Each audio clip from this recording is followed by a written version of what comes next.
Qu'est-ce qu'il y a? Pourquoi tu ne manges pas?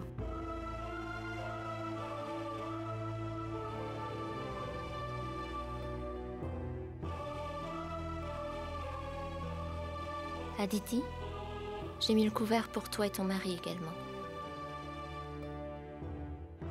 Aditi, j'ai mis le couvert pour toi et ton mari à côté de Bridgesh.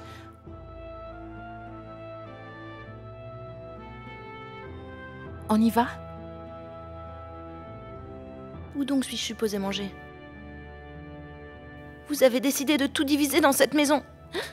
Mais moi, comment puis-je diviser mon amour pour mes frères?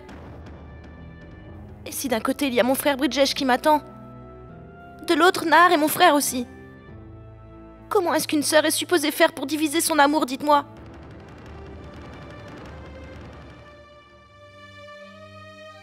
Je n'ai plus faim. Et je ne mange avec personne.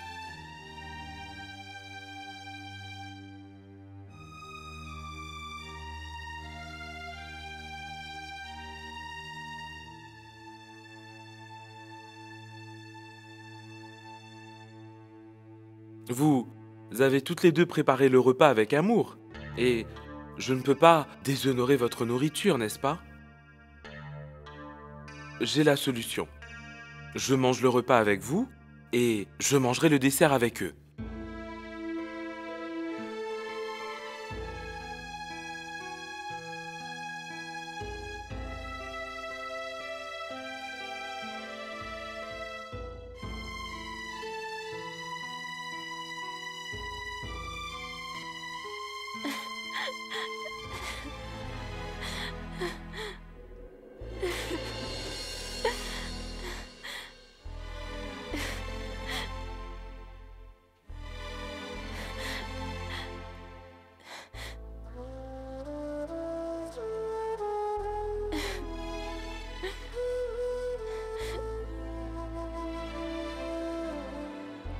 Moi aussi, ça me rend triste. Je souffre au moins autant que toi, Saloni. Peut-être est-ce la volonté de Dieu que les problèmes de cette famille doivent se terminer ainsi. C'est ce que je me dis. Il ne s'agit pas de la fin des problèmes de cette famille. Il s'agit de la fin de la famille. Je suis venue dans cette maison la tête pleine de rêves. Mais maintenant, il n'y a que de la place pour mes larmes. Et tous mes rêves ont été balayés d'un seul coup.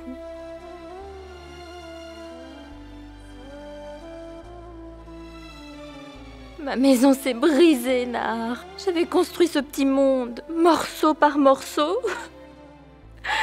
Ce n'était pas assez pour résister à cette tragédie qui nous frappe.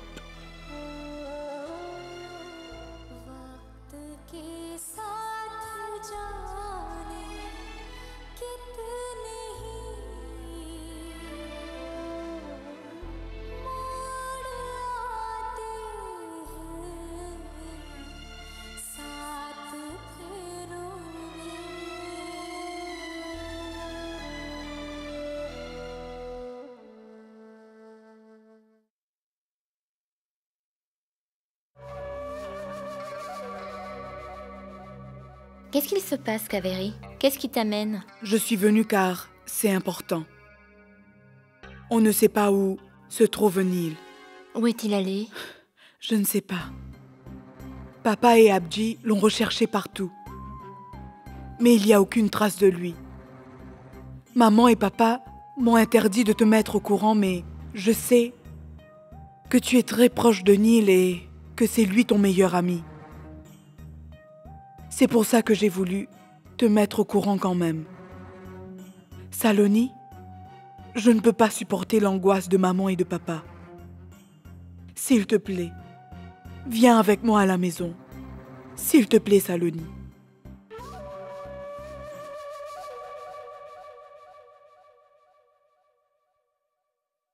Voilà, c'est fait. Alors, Karan, comment tu trouves les rideaux? C'est beau, non?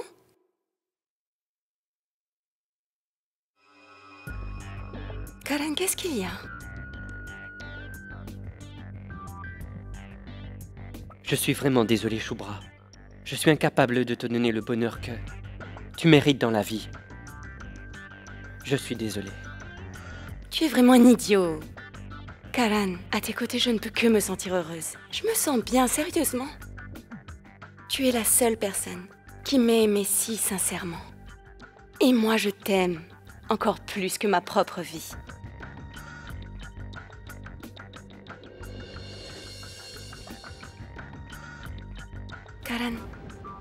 Karan, lâche-moi. Je dois aller voir comment va le bébé Karan maintenant.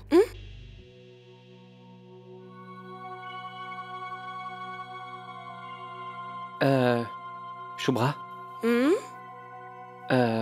Nous ne devrions pas nous promener dehors avec tant d'argent sur nous.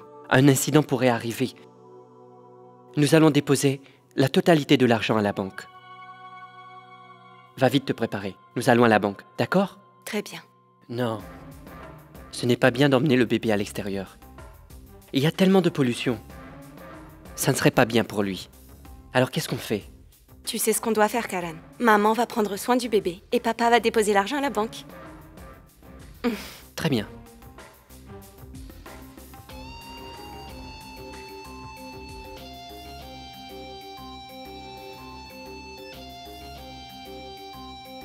Karan?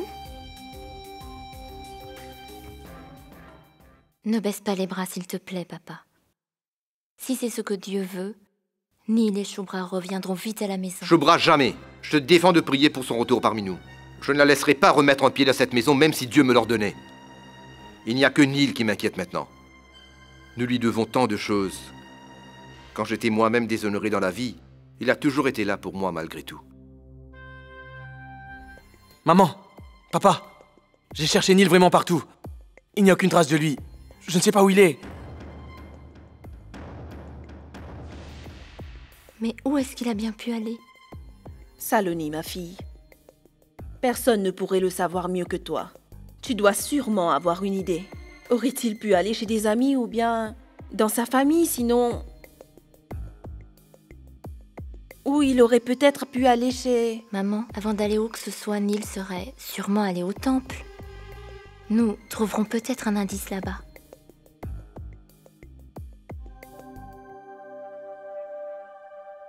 Panditji, est-ce que vous savez si Neil est venu ici récemment?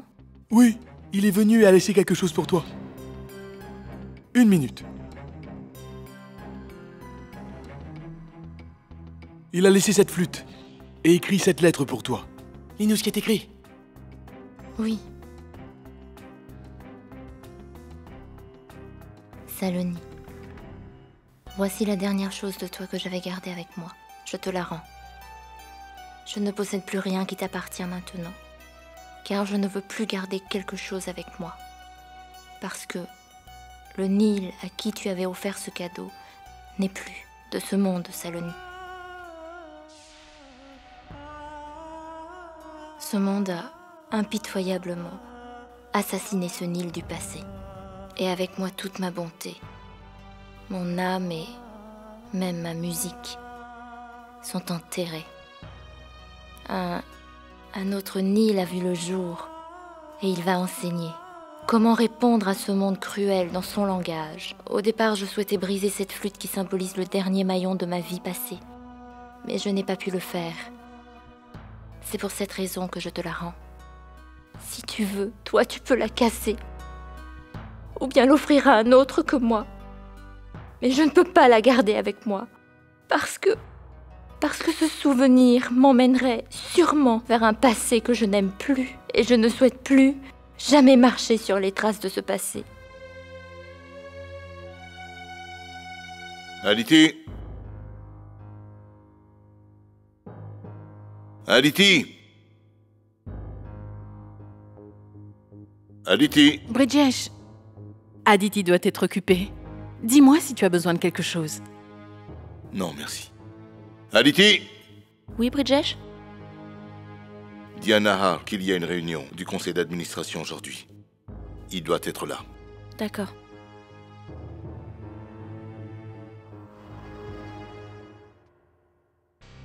Nahar? Bridgesh vient de me dire que tu... Oui, j'ai entendu. Il y a une réunion du conseil d'administration. Je dois y aller.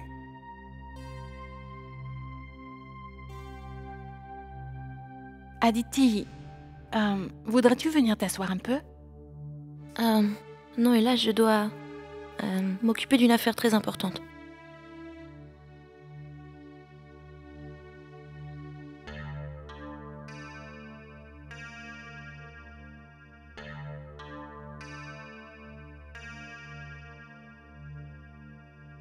Bien le bonjour, Urvashi. Bonjour. Bien, assieds-toi. Mais, dis-moi, ça ne t'ennuie pas de lire ces livres toute la journée? Non, pas du tout. J'adore toutes les lectures. Mais toi, qu'est-ce que tu fais là? Il n'y a pas une réunion du conseil d'administration? Je me fiche bien de cette réunion. C'est pour les administrateurs, pas pour les pions. Tu veux dire que toi, tu ne fais pas partie de l'administration? Non. Je voudrais bien, ça sonne sympa. Dear Singh, conseil d'administration. Waouh. C'est étrange en tant que beau-frère des patrons de ne pas pouvoir avoir une part égale dans la société de cette famille. Pourquoi tu ne fais pas le même travail que d'eux? C'est marrant, je me pose exactement la même question que toi, tu vois. Personne ici ne me considère vraiment. Ils m'ont donné une place dans l'équipe de marketing comme une formalité. J'ai un tout petit bureau et une petite voiture. Et je ne peux même pas décider qui sera le nouveau stagiaire dans mon bureau. Est-ce que c'est normal, tu crois? Je trouve que c'est vraiment surprenant et que c'est de la pure injustice envers toi. Mais ce qui me surprend encore plus dans cette histoire, c'est que tu as pu tolérer tout ça, sans jamais le dire tout haut. Ne le prends pas mal, mais je ne savais pas que tu étais une personne de qui on pouvait se moquer. Aditi, je voudrais te parler de quelque chose d'important. Oui? Je te demande d'aller parler à Bridgesh pour moi. Parce que je veux faire partie du conseil d'administration de la société. Ah bon? Et pourquoi cette envie soudaine, dis-moi? Premièrement, il ne s'agit pas d'une décision soudaine. J'y pense déjà depuis un moment, que j'aimerais aussi faire partie du conseil d'administration. Deuxièmement, il ne s'agit pas d'un souhait, mais d'un droit. Quelle est ma position dans ce bureau, hein? Quel est mon statut au juste? Même un simple employé ne prête aucune attention à ce que je lui dis. Et je dois toujours demander l'accord de Nahar ou de Bridgesh pour quoi que ce soit. Ça suffit. Je ne veux plus être humilié de la sorte. Je suis leur beau-frère après tout. Et si je détiens aussi une partie de la société, pourquoi ne suis-je pas dans le conseil d'administration? Cette société n'appartient qu'à Nahar et à Bridgesh. Ils feront ce qu'ils pensent être le mieux et c'est tout. C'est faux. C'est ton père qui a fondé cette entreprise à la base. Donc toi aussi, tu en es propriétaire en partie. Et donc, comme on est mariés, j'ai des droits aussi. Et si eux deux font partie du conseil d'administration, alors pourquoi pas moi? Essaye déjà de gérer honnêtement le travail que tu as. Ils t'en ont déjà donné bien assez. Quand mon frère estimera que ce sera juste, il t'inclura dans le conseil, mais pas avant. Oh mais, qu'est-ce que tu insinues? Que je suis incapable de faire mon travail, comme un travailleur honnête, c'est ça? J'ai toujours bien fait ce qu'on m'a donné. Combien de temps devrais-je encore attendre? Et comment pourront-ils juger? À moins qu'ils ne m'assignent de grandes responsabilités et qu'ils me testent pour cela, s'ils ne me laissent jamais la moindre chance de leur montrer. Il faut que tu en parles à tes frères, dès ce soir. Non, il n'en est pas question, dire. Si tu ne veux pas le faire, alors je te préviens, ne compte pas sur moi pour rester assis à ne rien faire à ma place. J'irai moi-même parler à tes frères.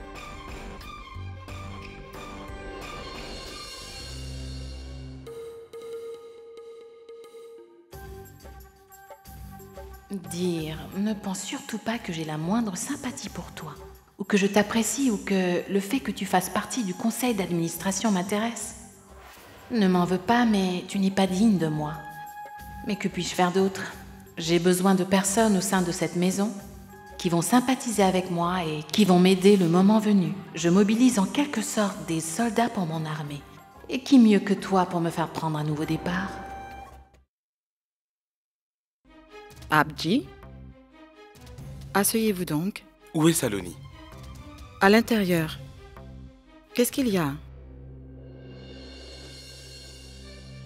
Abji. Pourquoi est-ce que tu as fait une telle chose, Saloni? Hein? Neil t'a toujours considéré comme sa seule véritable amie dans sa vie, Saloni.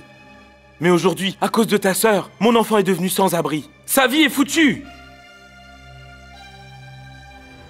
Mon Neil a donné une nouvelle vie à ta petite sœur. Mais elle, en retour, Qu'est-ce qu'elle a fait? Elle l'a anéanti! Elle a brisé le cœur de mon enfant unique. Pas seulement ça. Elle a aussi réussi à briser les rêves de mon guide pour toujours. S'il vous plaît, gardez espoir. Neil est... Assez, Saloni. Si c'est possible pour toi alors. Ramène-moi mon Neil, je t'en prie.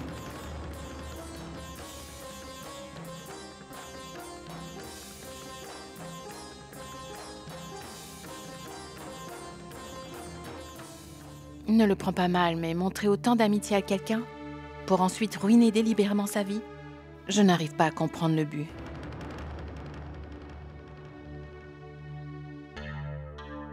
À quoi est-ce que ça peut bien lui servir?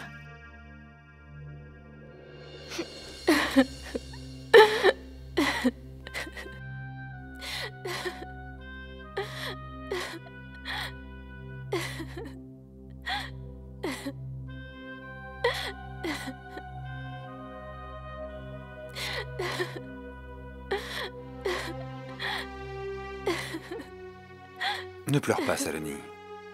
S'il te plaît, arrête. Abji est vraiment blessé pour l'instant. Il ne pensait pas ce qu'il t'a dit. Ce qu'il m'a dit était vrai. Je suis la seule responsable du malheur de Neil, je le sais. Mais non, ce n'est pas de ta faute, Saloni. Toi, tu n'agis que pour le bien des autres.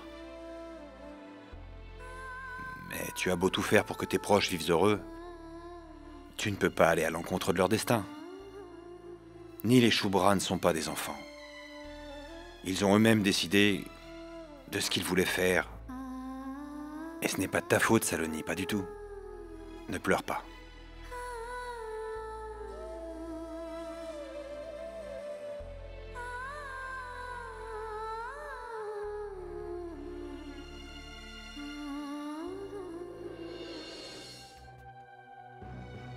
Mais où est passé Karan? Il est parti avec le bébé depuis hier soir et il n'est toujours pas revenu. J'espère que tout va bien. Karan! Karan! Où est notre bébé? Karan! Karan! Il était bien avec toi, n'est-ce pas? Karan, où est mon bébé? Mais réponds-moi maintenant! Où est mon bébé? Tu vas me dire où est mon bébé maintenant?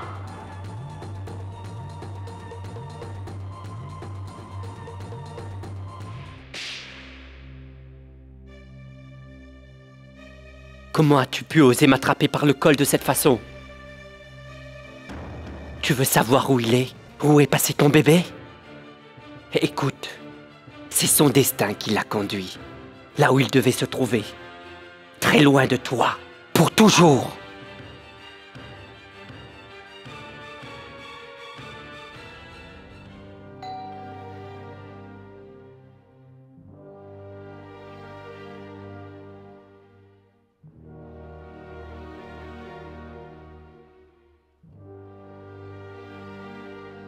Mais il n'y a personne ici. Qui a pu sonner alors?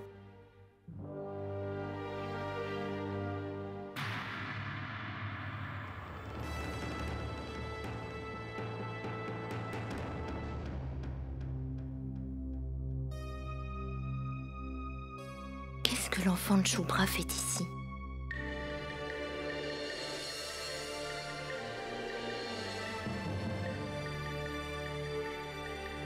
Saloni, j'ai décidé de quitter cette vie pour toujours, parce que j'en recommence une avec Karan. Désolée. Je veux prendre un nouveau départ dans la vie. Je cherche la liberté et le bonheur sans aucune responsabilité. Aucune. Je ne serai jamais libre tant que cet enfant sera avec moi. C'est pour cela que j'ai voulu te le confier. Si tu peux prendre soin de lui, alors tant mieux pour lui. Si tu ne peux pas, tu peux l'amener à l'orphelinat.